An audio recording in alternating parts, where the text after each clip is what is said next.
What is going on, all you Pokemon collecting maniacs out there? This is Ryan, the PikiPikaPapa, and today we're going to be looking at the 10 cards that exchanged hands the most on TCG Player last month. Now, you guys know I am an absolute data hound, so when I get my mitts on information like this, I just salivate, and I can't wait to get it into a video and get it in front of all of you all out there. Now, I know it's the middle of February, but I just got all of this information from TCG Player. It is awesome to look at it. It is still extremely relevant. Like, this is, love TCG Player or hate it, it is a huge marketplace for Pokemon cards, so this is extremely directional information when it comes to what was going overall in the market in regards to single cards. So really excited to talk about this. And hey, if you're new to this channel, if you love digging into Pokemon data, if you love using trend lines and all kinds of charts and graphs to help make you decisions when it comes to investing and collecting, this might be the channel for you. We'd love to have you join. Hit the subscribe button, drop a comment down below, give us a thumbs up, and not for nothing, at 500 subscribers, we're going to be giving away a Crown Zenith ETB box, and I can't freaking wait to put something in the mail out to somebody because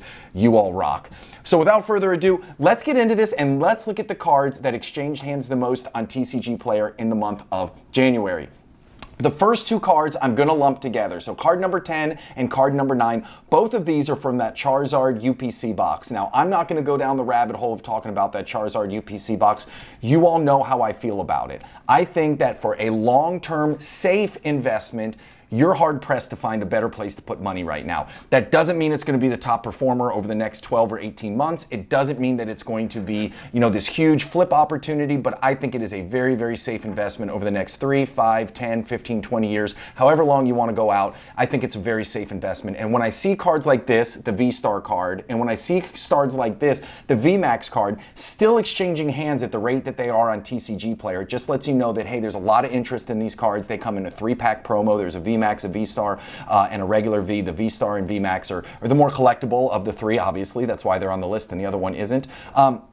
But you see here, for this one, you see that the price started off high and it's been coming down, starting to flatten out a little bit. And then I'll go back a slide and show you what the V-Star was doing. You see that again, same pattern. It started off high, came down, but this one has really been flat for the last month. So that's exciting. This card is a little harder to get well centered. I know that I've sent a ton of them off to PSA, my pre-screener. This is the one where he said 3 of the 5 that I sent to him were off center. He said I wouldn't even send these through if I were you. So it's just interesting for me. So anyways, I think these cards and their collectability is still there. I think getting them for $12 a pop is an awesome deal. I think over the long run, these cards are going to do really, really well. Again, they might not be the biggest performers in your portfolio in the short run, but really excited to see that all of the demand is still there for these cards, because at the end of the day, this is a direct reflection of demand in the market, right? That's why these are exchanging hands, because there's a high level of demand. Now, next card, this is a card that I absolutely love. So coming in at number 8 is this Charizard V Alt Art from Brilliant Stars. First off, I love this card. I don't know if it's because I feel like Charizard is bowed up and he's about to freaking drop a beatdown on somebody,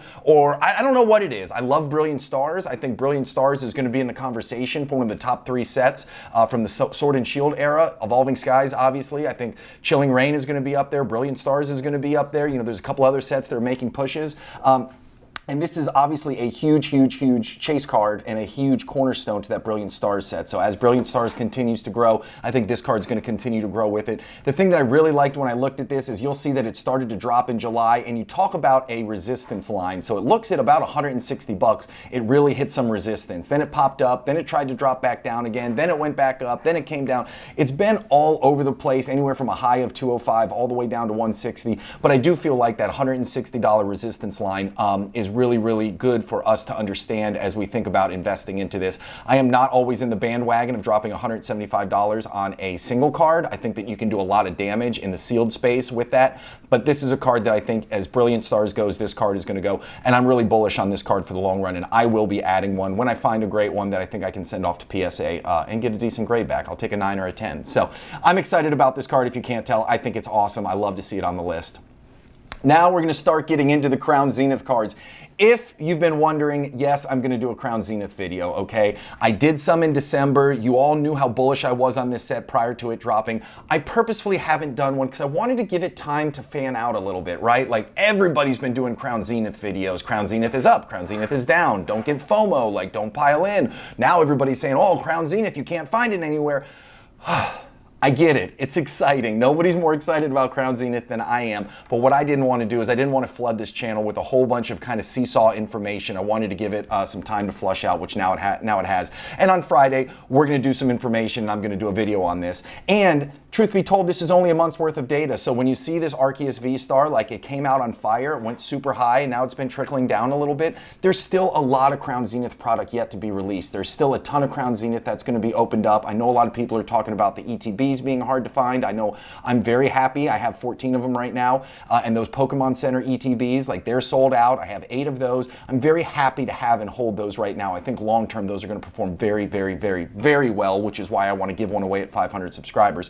But in the singles market, you have to understand there's going to be a lot of product that trickles out here for a long, long time. So don't get too fired up about these cards, but I do like the fact that this one certainly hasn't fallen off a cliff. I love this Arceus card. I think it is absolute blazer, and I get why people are paying a premium for it because I think it's just awesome. Love seeing it on the list.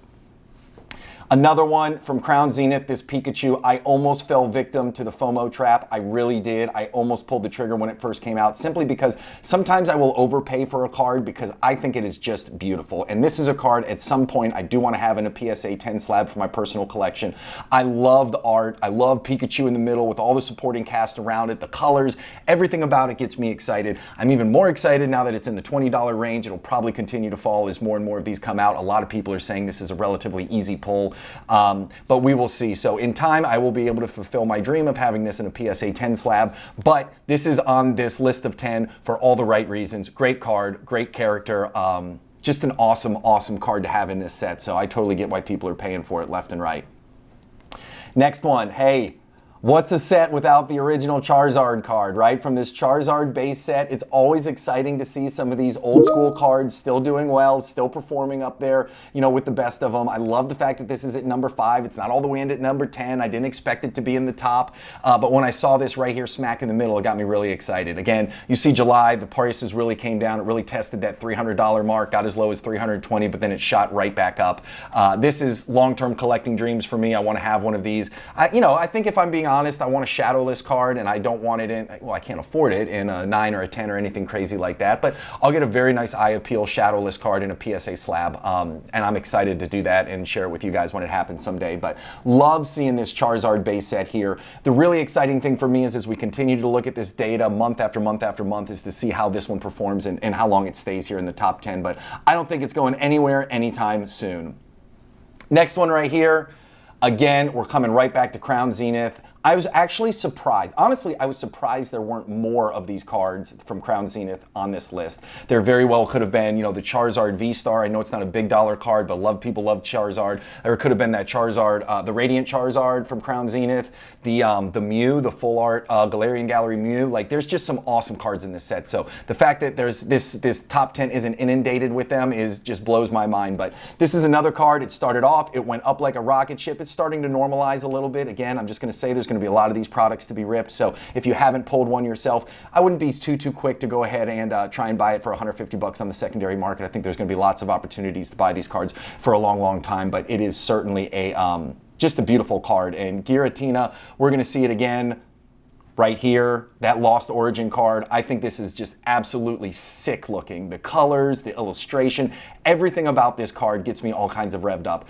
For me personally, it doesn't get me $275 revved up. It's just not a part of my personal collecting goals, but I totally get why people are spending money on it. I get why it's a hot commodity and everybody's all over it. Lost Origin is another one of those sets that I think is going to perform really well from the Sword and Shield era, especially since we're about to pivot into Scarlet and Violet. Just an absolute awesome card here, and I totally get people going after it. Look at that. The overall trend line, again, we had a little bit of a flat August to November, but then it goes up. If you were to trend line this out, you'll see that it's on a slow and steady up and to the right course over the last 6 months. So awesome card, awesome price, awesome trend line. Totally get why that's in there. And then, of course, these last 2 cards aren't going to be a surprise to anybody out there. Evolving Skies, the Moonbreon as we call it. This card has been on absolute fire. People are continuing to talk about Evolving Skies. Will they, won't they reprint? I'm telling you right now, I don't know. I don't know if that's coming. The truth of the matter is nobody else knows if it's coming. I did a whole video on it at one point. I think that the Pokemon group as a whole is going to be very interested in that increase in MSRP, so I don't know if they're spending a lot of time printing these older sets that they're going to sell at the old MSRP, or if they are just doubling down, having those printers going overtime, printing the new stuff that's going to be, you know, at a higher MSRP. We shall see. But again, when we look at trend lines, when we look at how this performed over the last year, it just looks like every time the market was trying to beat this card down, it came back up. Look at from February to May, boom, up and then flat, and it was trying to work its way down to July, and then boom, up again, and then July to October. It's like, I'm gonna try and be flat. Nope, we're going up again, and then here it dropped a little bit, of October to December, but now it's starting that little tail up here again at the end. This is a card that everybody's talking about. I'm in a couple Facebook buy-sell trade groups, and people are always posting this for sale or to buy or wanting to buy, and a really, really, really awesome card here, and I think it is just going to continue to perform well. And then here's the Lugia, right? Lugia V, again, this is an alternate full art. I know that I butchered saying that last video, and I could have butchered saying it again this video, so I'm trying to get better with this name, but for whatever reason, this is one where it's just hard for me to say. But it started off super high. This is the one that's tailing down a little bit. You know, Silver Tempest as a set as a whole, this really is kind of like the cornerstone card for that set.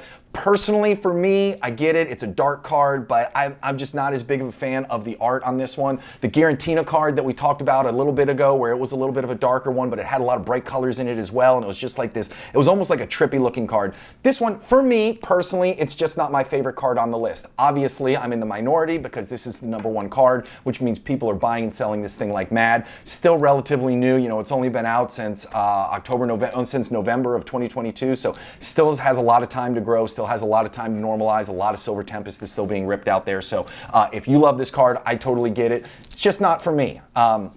But overall, I think this kind of information is incredibly important, and it's just another really awesome tool for us to add in our tool belt, because what we're going to do here is now in February, we're going to see how these top 10 cards from January performed. And then we'll look at the top 10 cards from February. And then in March, we'll say, okay, the top 10 cards from February did this February to March. The top 10 cards from January did this from January to February to March. And we will continue to add this to the data warehouse that you guys always hear me talking about. And we're going to continue to come up with trend lines. Some of it won't work. We might not find trends, but the only way we will find trends is if we categorize this data and we track it. And my commitment to you from day one was that that's what I'm going to do, and I'm going to stick to it. Listen, I appreciate all of you more than you know. I hope you guys have an awesome week, and I can't wait to bring that Crown Zenith video to you on Friday. I will talk to you soon. Thank you for your time as always. Bye, everybody.